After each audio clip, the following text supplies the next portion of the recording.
সবাইকে সাধারণ গণিতের নতুন আরেকটা ক্লাস ওয়েলকাম জানাচ্ছি। তো আজকের ক্লাসে আমরা পরিমিতি থেকে একটা সহজ এমসিকিউ সলভ করব। সরি, এমসিকিউ না, সিকিউ সলভ করব। তো এই সিকিউটাতে একটা চিত্র দেওয়া আছে। একটা চিত্র তোমাকে দিছে। এটা একটা বৃত্তের মধ্যে রোধ করে, এটা একটা বৃত্ত। এই বৃত্তের মধ্যে একটা কি আছে, অন্তর্লিখিত এই আয়তক্ষেত্র আছে। একটা বৃত্ত, ঠিক আছে। এই বৃত্তের হচ্ছে অন্তর্লিখিত একটা কি আছে, ভিতরে আয়তক্ষেত্র আছে। আয়তক্ষেত্রের দৈর্ঘ্য এবং প্রস্থ দেওয়া আছে। তোমাকে বলছে যে চিত্রের গাঢ় অংশ মানে হচ্ছে যেগুলো আমি রং করে দিছি, এগুলা এই গাঢ় অংশের ক্ষেত্রফল বের করতে হবে।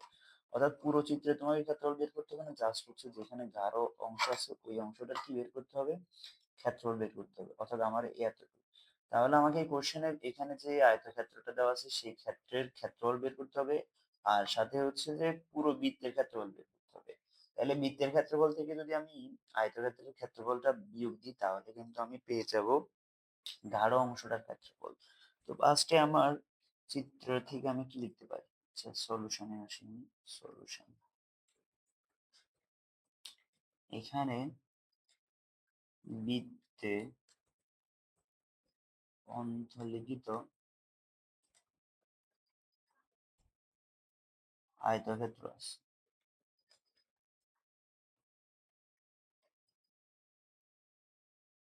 আয়তক্ষেত্র আছে। তো ওই আয়তক্ষেত্রের দৈর্ঘ্য এবং প্রস্থ, আয়তক্ষেত্রের দৈর্ঘ্য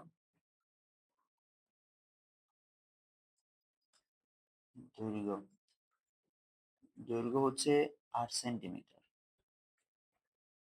এবং প্রস্থ প্রস্থ সমান সমান হচ্ছে তোমার 6 সেন্টিমিটার। তাহলে আয়তক্ষেত্রের ক্ষেত্রফল,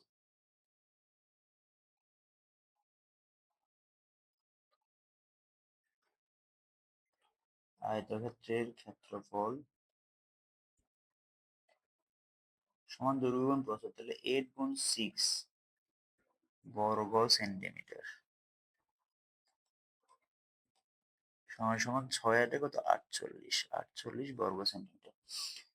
এতটুকু নিশ্চয় বুঝতে পারছি। এখন আমরা যদি এই বৃত্তটার জন্য যদি ক্ষেত্রফল বের করতে চাই, বৃত্তের, তো বৃত্তের একটা সেন্টার আছে, এটা হচ্ছে বৃত্তের ওই সেন্টারটা, ঠিক আছে।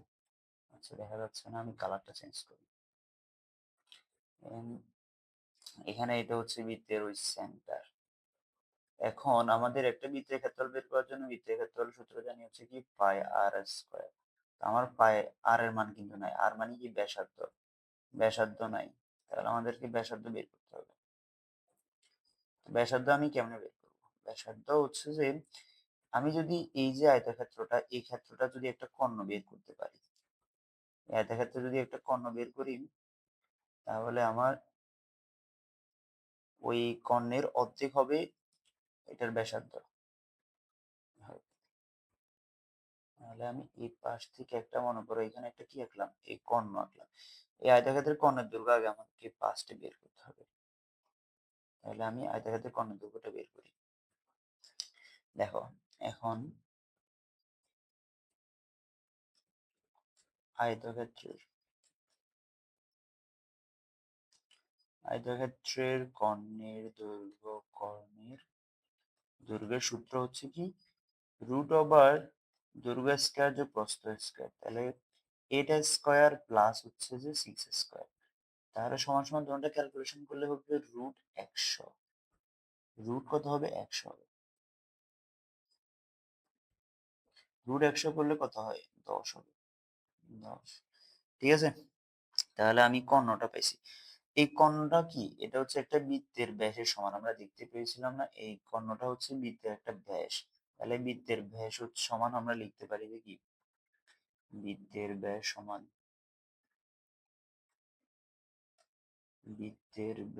সমান আয়তক্ষেত্রের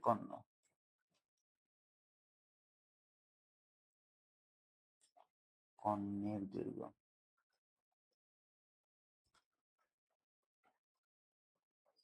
তাহলে ব্যাস 2r সমান সমান আমরা 10 পাইছি।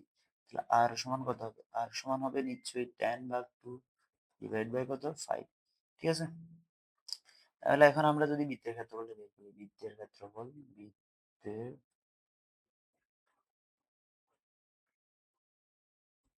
ক্ষেত্রফল সমান পাই আর স্কয়ার।